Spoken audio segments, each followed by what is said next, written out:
또 예배 자리에 함께 하신 여러분들 환영합니다. 네. 오늘은 또 특별한 손님이 오셨는데, 제가 외대에서 캠퍼스 사역을 할 때 같이 살던 저희 캠퍼스 자매님인데, 하림이라는 자매예요. 이하림인데, 네. 제가 해림이잖아요. 그래서 해림이 동생 하림이라고 늘 이렇게 불리고, 둘이 이렇게 너무 자매같이 잘 다닌다고 이렇게 얘기를 들었었는데, 미국에서 유학생 사역 이제 계속 하고 하다가 지금 한국에 잠깐 들어왔고요. 네, 너무 귀한 자매입니다. 그리고 그 어머님 같이 오셨습니다. 네, 환영합니다. 네, 네, 오늘 말씀은 네, 히브리서 11장 7절, 8절 말씀입니다. 네. 한 사람이면 충분합니다. 라는 제목으로 말씀 나눌 건데요. 함께 말씀 읽도록 하겠습니다. 믿음으로 노아는 아직 보이지 않는 일에 경고하심을 받아 경외함으로 방주를 준비하여 그 집을 구원하였으니 이로 말미암아 세상을 정죄하고 믿음을 따르는 의의 상속자가 되었느니라. 믿음으로 아브라함은 부르심을 받았을 때 순종하여 장래의 유업으로 받을 땅에 나갈새 갈 바를 알지 못하고 나아갔으며. 아멘. 네, 한 사람이면 충분합니다. 여러분 이 제목을 들으면서 어떤 생각이 드셨나요? 한 사람이면 충분합니다. 어떤 의미인 것 같습니까? 뭔가 노아 한 사람, 아브라함 한 사람이면 충분하다. 믿음이 좋은 사람 하나면 충분하다. 이런 이야기 같죠? 그죠? 과연 그런 이야기인지 끝까지 한번 들어보도록 하겠습니다. 제가 그 2주 전에 태용 목사님하고 같이 교회를 위해서 기도하면서 필그림 하우스라는 곳에를 갔어요. 그래서 거기서 이렇게 잠잠히 좀 주님 앞에 기도하고 이렇게 다이어리를 제가 올해 묵은 다이어리를 이렇게 가지고 갔었어요. 하나님 어떤 말씀 하실까 이런 걸 적으려고 가지고 갔는데 이게 다이어리를 뒤적뒤적 하다 보니까 몇 년 전에 써놓은 이야기들이 있는 거예요. 근데 그 이야기가 마치 저에게 지금 하는 그런 이야기 같았습니다. 근데 그 이야기가 어떤 이야기였냐면 이 노아와 아브라함에 대한 이야기였고 한 사람으로 충분하다라는 이야기였어요. 그 말씀을 왜 거기에 기록을 해뒀냐면 제가 여기 이제 교회를 개척하기 전에 한 교회 이제 한 부서 이제 러시아 예배부라는 부서 사역을 했었고 이제 그 부서를 처음부터 개척을 했었어요. 그래서 아무도 없는 정말 한 명도 없는 저 한 사람 있었겠죠. 네, 한 명도 없는 그 상태에서 개척을 해서 이렇게 공동체를 이뤘습니다. 근데 이제 어느 정도 공동체를 이루어서 이렇게 여러분들처럼 이렇게 함께 예배를 드리고 있는데 어느 날 교회에서 어떤 사건이 터졌어요. 그래서 성도님들이 교회에 굉장히 큰 상처를 받게 된 거예요. 그래서 갑자기 이렇게 단체로 저에게 찾아와서 목사님 이제 이 교회를 못 다니겠습니다. 라고 이제 이야기를 하는 거죠. 그래서 우리는 다음 주에 다 떠날 겁니다. 라고 저에게 예고탄을 날리고 이제 그날 주일을 해산을 했어요. 그래서 이제 그러고서 집에를 갔는데 잠이 오겠습니까? 잠이 안 오는 거죠. 그리고 이거를 사실 내가 풀어줄 수 있는 어떤 문제가 아니었어요. 본교회와 본교회의 어떠한 일 때문에 이제 우리 성도님들이 다 상처를 받아서 우리는 우리를 외국인들을 존중해주는 교회로 가고 싶습니다. 이러면서 이제 다 떠나겠다고 하는 그런 상황이었어요.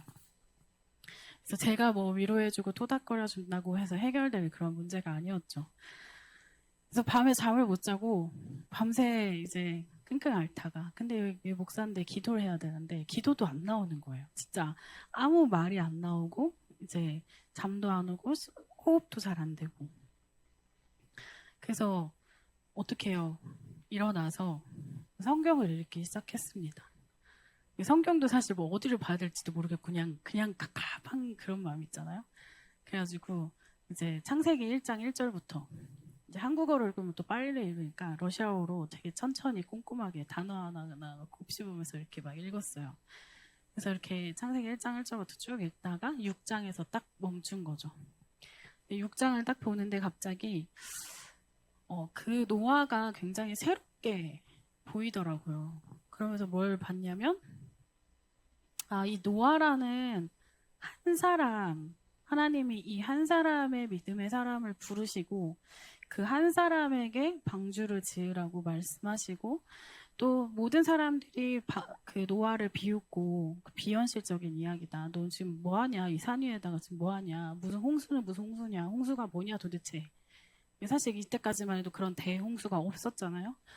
그래서 그런 상황 가운데서 노아에게 말씀하시고 노아를 부르셨는데 결국 그 노아라는 한 사람을 살리시고 그의 자손들을 통해서 다시 인류를 만드셨잖아요. 그래서 지금의 이 인류까지 온 거잖아요. 근데 이 스토리를 다시 한번 보면서 우리 하나님에게는 한 사람이라는 이 씨앗이 작지 않은데 내 눈에는 주님 한 사람 아니 이 사람들이 이 무리가 없어지면 나는 어떡합니까? 망했습니다. 사실 내가 그때 기도도 못하고 그 가슴을 치면서 그 성경책을 폈던 이유는 사실 망했습니다라는 마음이었거든요. 주님 어떡합니까? 저 망했습니다. 그때가 7년 정도 됐을 때였어요. 개척한 지. 그러니까 뭔가 이제 자리를 잡아가는 것 같았는데 반대로 망했습니다. 이런 상태였던 거예요. 근데 그것이 저의 교만이었던 거죠. 주님께서 그 한 사람에 대한 것을 보여주면서 무엇으로 교회를 세우냐, 누가 교회를 세우냐라는 그런 도전을 저에게 주셨어요. 그래서 그 주체가 하나님이신 거죠. 그래서 하나님께서는 한 사람을 통해서도 교회를 세우실 수 있는 분이신 거예요. 공동체를 세우실 수 있는 분이신 거예요. 인류를 만드실 수 있는 분이신 거예요. 그래서 제가 그 마음을 가지고 그 다음 주일에 교회에 갔습니다. 이전에 저였으면 되게 쫄아서 갔을 거예요. 오늘 설교 들을 사람 아무도 없겠다 이런 마음으로 이렇게 쫄아서 갔을 텐데 근데 그때는 그 하나님을 주시면 기대하는 마음이 굉장히 컸어요. 그래서 하나님을 주시는 기대하는 마음으로 주님의 그 한 사람, 내가 먼저 그 한 사람이 되기를 기도하고 하나님 나를 통해서 일하여 주시옵소서. 그리고 또 하나님이 세우시는 그 한 사람 한 사람을 내가 기이 여기며 함께 가겠습니다라고 고백하면서 그 주일을 갔는데 어떻게 됐을 것 같아요? 다 그대로 계시더라고요. 다 그대로 계시고, 네, 지금까지 잘 계십니다, 거기. 그래서 그때 그 위기의 시간을 지나면서 오히려 굉장히 이렇게 탄탄하여지고, 또 그때 하나님 주셨던 마음 중에 하나가 뭐냐면, 너희 안에서 너희끼리 복음, 너희끼리 좋고, 너희끼리 나누는 너희가 작은 공동체니까, 또 외국인 공동체니까, 이 안에서만 누리고 받고 하는 그런 거에 갇혀있지 말고 너희가 더 선교하는, 흘려보내는 그런 자들이 되라라는 마음. 교회는 흘려보내는 곳이잖아요. 교회는 복음을 나누는 곳이잖아요. 그래서 그 정체성을 바로하라는 마음 주셔서 그 위기의 시간에 오히려 선교하자. 이 한 사람에 대한 이야기를 나누고 선교하자 해가지고 그 해에, 그 위기의 해에 선교팀을 만들었어요. 그래서 그 해부터 계속 선교를 나갔습니다. 그 러시아 외교부에서 선교팀 만들어가지고 선교를 나가고 그랬습니다. 그래서 오히려 우리가 작지만 더 흘려보내자. 그렇게 나아가는 그런 시간이 있었습니다. 하나님께서 일을 하실 때 많은 사람이 필요한 것은 아닌 것 같습니다. 왜냐하면 하나님의 손이 부족하신 건 아니거든요. 하나님의 어떤 이 인간이 부족해서 일을 못하시는 분은 아니시거든요. 하나님이 노아라는 한 사람을 통해서 인류를 만드시고 또 아브라함이라는 한 사람을 택해서 믿음의 족속을 만드시잖아요. 그래서 하나님에게 있어서 이 한 사람은 결코 작지 않다. 그리고 사람이 없어서 일을 못하는 일은 벌어지지 않는다. 그리고 하나님이 원하시면 하나님은 사람도 보내주시고 모든 필요들도 보내주시고 그것들을 하신다. 근데 중요한 것은 뭐냐면 하나님이 원하시는 일인가, 하나님의 뜻 가운데 있는가, 그것이 더 중요한 것이라는 겁니다. 그리고 우리가 여기서 또 보고 싶은 거는 뭐냐면 노아는 어떤 사람이었냐라는 것입니다. 여기서 노아가 이제 방주를 짓잖아요. 그래서 하나님이 이제 홍수에 대한 얘기를 하시고 방주를 지어요. 근데 노아가 홍수를 알았을까요? 자, 그 시대의 사람들이 노아에게 야, 무슨 여기다가 뭐 이 방주를 짓냐? 너 무슨 홍수가 난다고 하냐라고도 말했지만 노아 자신은 알았을까요? 홍수가 뭔지, 방주가 뭔지 그 개념이 있었을까요? 우리는 방주 이러면 우리도 사실 좀 모호하긴 하지만 그래도 어느 정도의 그림이 있잖아요. 근데 과연 노아에게 그게 있었을까요? 자, 하나님이 이제 인류를 구원하기 위해서 내가 방주를 지어서 이제 그 안에 모든 이제 동물들과 이렇게 사람들을 넣어가지고 이제 다시 새로운 인류와 이제 이 세상을 만들어야지 이렇게 하시면서 방주 잘 짓는 애 좀 섭외해봐봐. 방주 짓는 애, 기술 좋은 애, 나무 잘 자르는 애 섭외해봐봐. 이렇게 해서 노아를 선택하셨을까요? 아니에요. 노아에 대한 설명 중에 그런 게 하나도 없어요. 그냥 노아는 신실한 사람이었고 하나님을 경외하는 사람이었어요. 그게 다예요. 그냥 하나님이 말씀하시는 거에 순종하는 사람이었어요. 그게 다예요. 근데 하나님이 그 노아를 택하셔서 그럼 어떻게 하시느냐.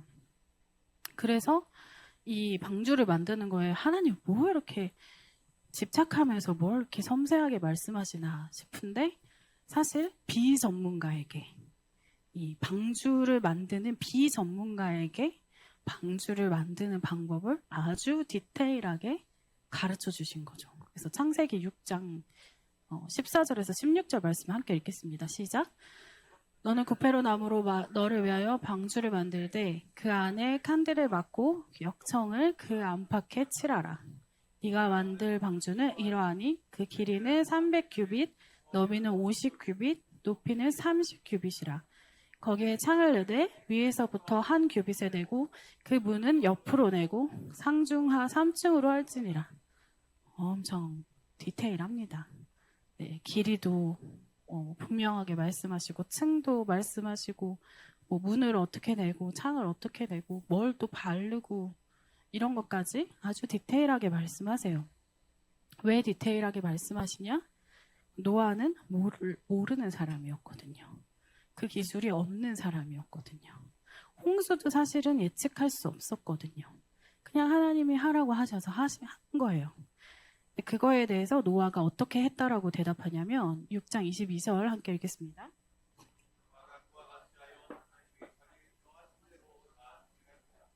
네. 하나님이 자기에게 명하신 대로 다 준행하였더라. 노아는 자기는 사실 잘 모르지만 자기도 해보지 않은 일이지만 하나님께서 말씀하셨기 때문에 하나님을 신뢰해서 그 일을 하는 것입니다. 하나님이 명하신 대로 하나하나 그렇게 하는 것입니다. 하나님은 왜 노아에게 그 모든 걸 얘기해 주진 않으셨을까요? 야, 네가 그 다음에 이렇게 홍수가 이렇게 날 거고 그리고 그걸 홍수로 나는 걸 막 이렇게 비디오로 막 보여주시고 파노라마처럼 그래서 이제 이렇게 딱 휩쓸 거고 그 다음에 이렇게 될 거고 이렇게 보여주시지 않으시고 이렇게 한 단계 한 단계 한 단계 보여주셨을까요? 왜냐하면 중요한 것은 이 튼튼한 방주가 아니라 중요한 것은 하나님과 함께 하는 거거든요. 이 하나님을 신뢰함으로 그 한 발자국 한 발자국을 나아가는 것이거든요. 그래서 그것을 더 깨닫게 하기 위해서 하나님은 굉장히 구체적으로 지시를 내리면서도 멀리 보여주지 않으십니다. 멀리 구체적으로. 우리 인간은 계속해서 멀리 구체적으로 보고 싶어 해요. 다 알고 싶어 해요. 내가 알면 할 수 있죠. 계획을 알고 싶어 한다는 것입니다. 그런데 하나님은 그렇게 일하시는 분이 아니시라는 거죠. 하나님은 그때그때 우리에게 방법을 알려주세요. 왜냐하면 하나님이 어떤 분이신지 그 하나님을 신뢰하는 법을 가르쳐주기 위함입니다. 네. 그리고 이 노아의 이야기를 통해서 우리는 계속해서 하나님이 하시면 한 사람으로도 일하실 수 있다라는 것을 보게 됩니다. 여러분에게 질문하고 싶어요. 그러면 여러분은 무엇을 보고 계십니까? 여러분이 가지고 있는 그 삶의 환경 안에서 무엇을 보고 계시고 무엇으로 가능한 것과 불가능한 것을 판가름하십니까?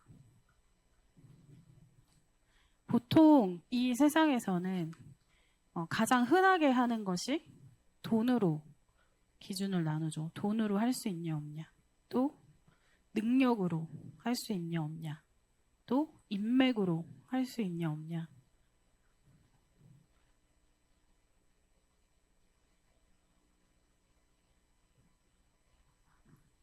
네. 네.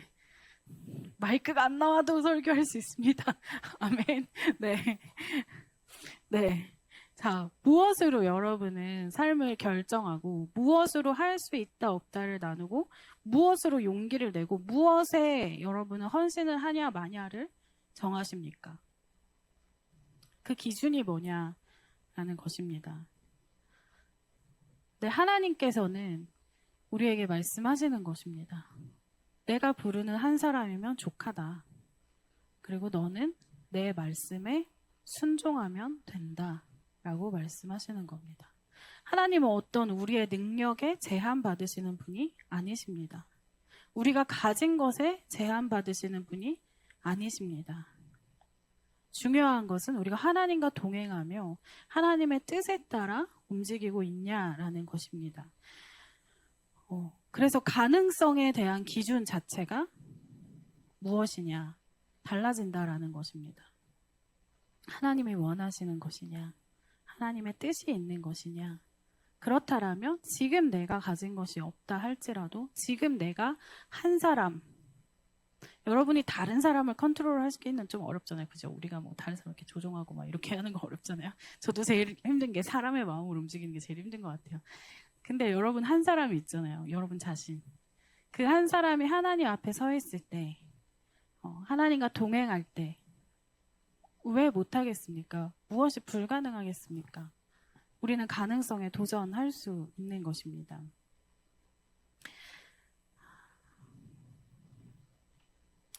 근데 이 노아의 시대에 대해서 한번 이야기를 해봅시다. 창세기 6장 5절 말씀에 이제 노아의 시대에 사람들이 어떠했는지에 대한 이야기를 하고 있는데요. 함께 읽겠습니다. 시작.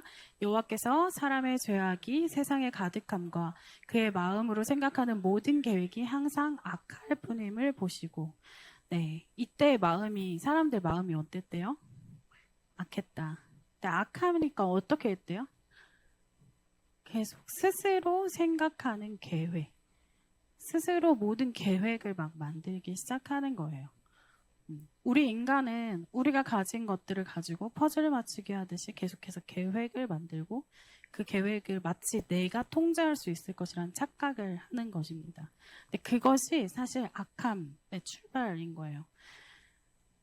아담과 하와도 자신들이 뭔가 자신들의 삶을 통제하려고 했고 어떤 하나님을 벗어나서 자신들의 생각, 자신들의 계획으로 자신들의 인생을 만들려고 하는 것, 그것이 죄의 근본이고 죄의 결과인 것입니다.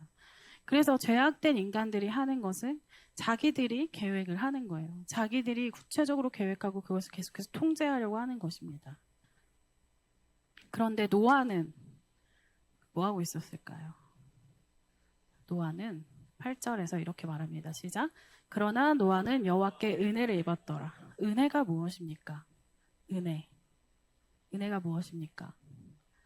은혜는 내가 그것을 받을 만해서 받은 게 아니라는 것입니다. 하나님께서 노아가 그럴싸해서 노아를 택하신 것이 아닌 것입니다. 하나님께서 노아에게 은혜를 베푸셨어요. 이 노아가 인류를 구원할 만한 대단한 인간이 아니었습니다. 그런데 하나님께서는 노아에게 은혜를 베푸셨어요. 하나님 지금 우리에게도 은혜를 베풀고 계십니다. 우리가 뭔데 우리를 통해서 교회를 세우고 계십니까? 우리가 뭔데 우리를 통해서 하나님의 나라를 세우고 계십니까? 우리가 뭔데 주님의 오실 날을 준비하고 있습니까?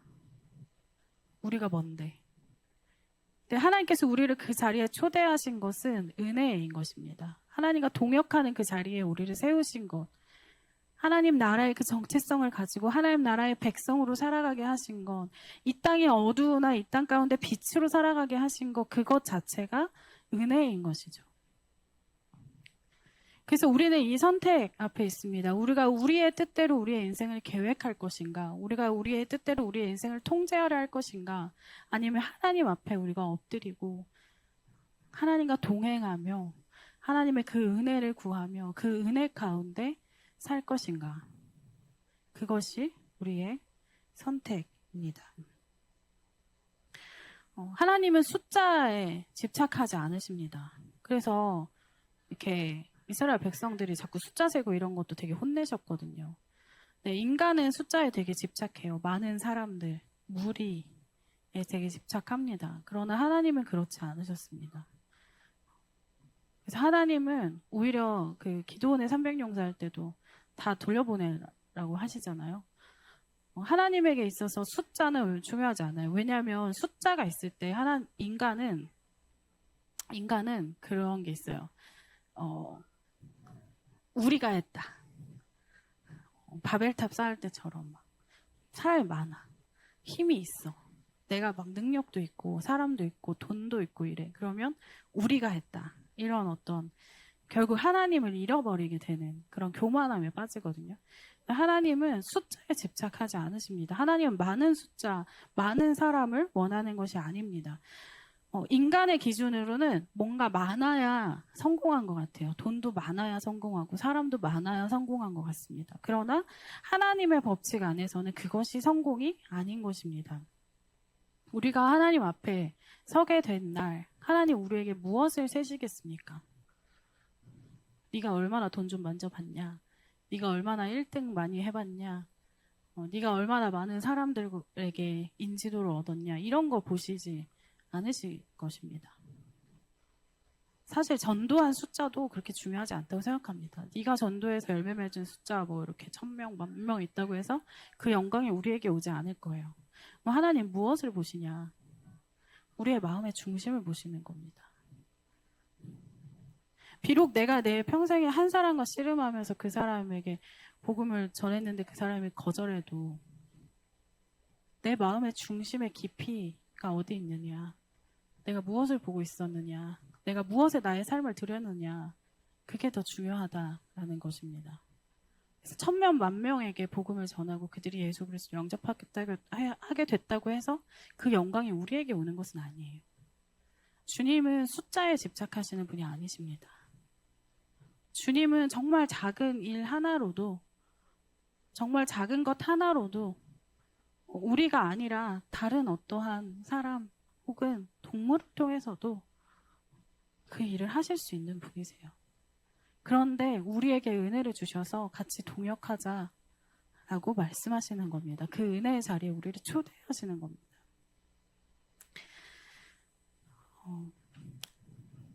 근데 우리는 이제 계속 불안하죠. 그래서 주님 좀 더 알고 싶습니다. 좀 더 명확하게 알고 싶습니다. 저도 지금도 늘 씨름해요. 주님, 이 좀 미래가 좀 보이면 제가 이것도 좀 이렇게 하고 좀 어디로 가야 할지 길이 명확하면 너무 쉽게 이렇게 다다다다다 갈 텐데 그 길이 정확하게 안 보이니까 특히 그리고 제가 20대 시간을 보낼 때 더 많이 그랬던 것 같아요. 주님 어디로 가야 합니까? 근데 또 결혼도 저는 사실 태용 목사님이랑 결혼할 때 고민 진짜 많이 했거든요. 주님 이 사람입니까? 이렇게 이게 주님이 명확하게 이렇게 딱 말씀하시면 되게 쉬울 텐데 그렇지 않은 어떤 그런 거 있잖아요. 조금 더 확실했으면 좋겠고, 조금 더 명확했으면 좋겠고, 그런 어떤 마음들. 근데 그것은, 우리의 마음인 거죠. 계속해서 계획을 사모하는 우리의 마음인 거고, 하나님은 우리에 대해서 계획을 말씀하지 않으시고, 뜻에 대해서 말씀하고 있습니다. 하나님의 뜻에 대해서. 네.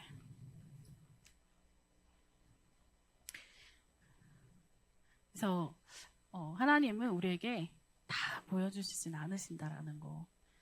왜냐하면 하나님은 우리의 마음은 뜻보다는 계획을 바라고 하나님의 임재보다는 뭔가 설명을 듣고 싶어 하는데 하나님이 우리에게 구하라고 하는 것은 하나님의 뜻과 하나님의 임재이기 때문입니다.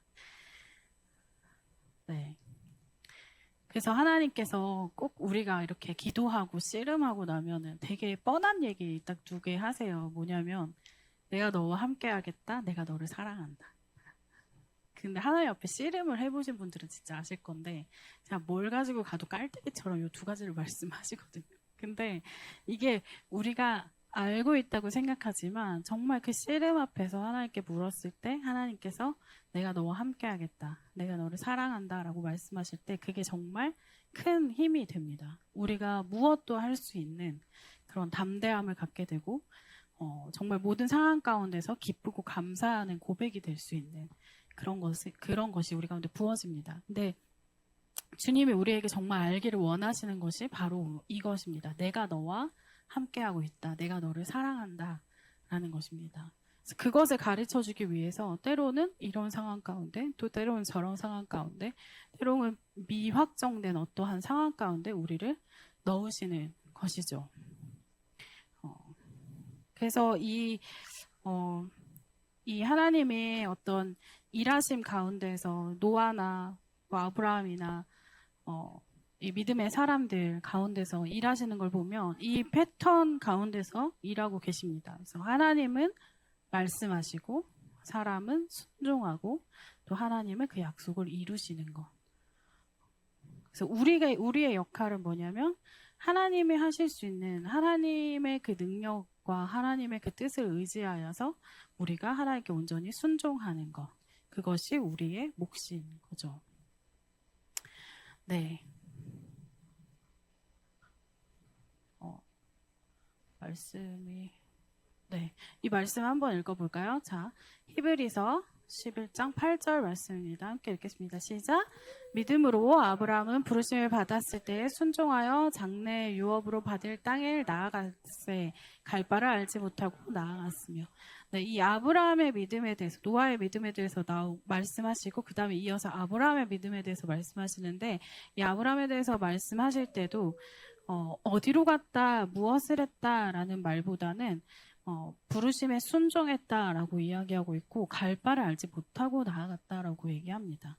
그래서 그 목적지 자체가 중요한 건 아니었던 것입니다. 근데 하나님이 말씀하시고 마음에 부으시면 그것들을 담대하게 하는 것, 그것이 우리의 할 바인 것입니다. 네. 그래서 우리의 역할은 뭐냐라고 했을 때 고린도전서 3장 6절을 함께 읽겠습니다. 나는 심었고 아볼로는 물을 주었으되 오직 하나님께서 자라나게 하셨나니 아멘. 네, 바울이 고백했습니다. 바울이 정말 열정적으로 복음을 전한 사람인데요. 그래도 아볼로라는 사람에 대해서 또 이야기를 하면서 그때 막 바울파, 아볼로파 막 싸우고 서로 네가 잘났니 내가 잘났니 뭐 이런 어떤 싸움 가운데 있었는데 바울이 그게 아니다라고 이야기를 하면서 바울은 심었고 아볼로는 물을 주었다. 근데 자라나게 하시는 분은 누구다? 하나님이시다. 그러니까 우리도 사실 하나님 부르시는 가운데 우리 각 사람 한 사람 한 사람이 부름 가운데 있는 거죠. 그런데 우리는 누군가는 심는 사람이고 누군가는 물을 주는 사람이고 각자에게 주어진 그 부르심 가운데 우리는 각자 순종하는 겁니다. 근데 그 모든 것에서 열매를 맺는 건 누가 하게 하시는 거다? 하나님께서 하게 하시는 거다. 그것은 우리의 능력의 제한을 받는 것이 아닙니다. 하나님이 계획하셨고 하나님이 그 뜻하신 바 안에서 그 일들을 이루시는 것입니다. 네. 그래서 교회에 대한 이야기를 해보겠습니다. 교회의 충분 조건은 뭘까요? 충분한, 이것이 있어야 충분하다.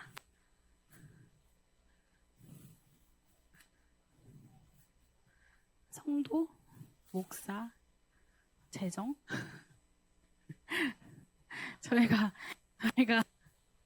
저희가 교회를 이제 개척을 하면서 사실 태용 목사님과 저랑 이제 교회 개척에 대한 하나님의 마음 주셔가지고 교회 개척을 이제 시작을 했는데 처음에 정말 아무것도 없었어요.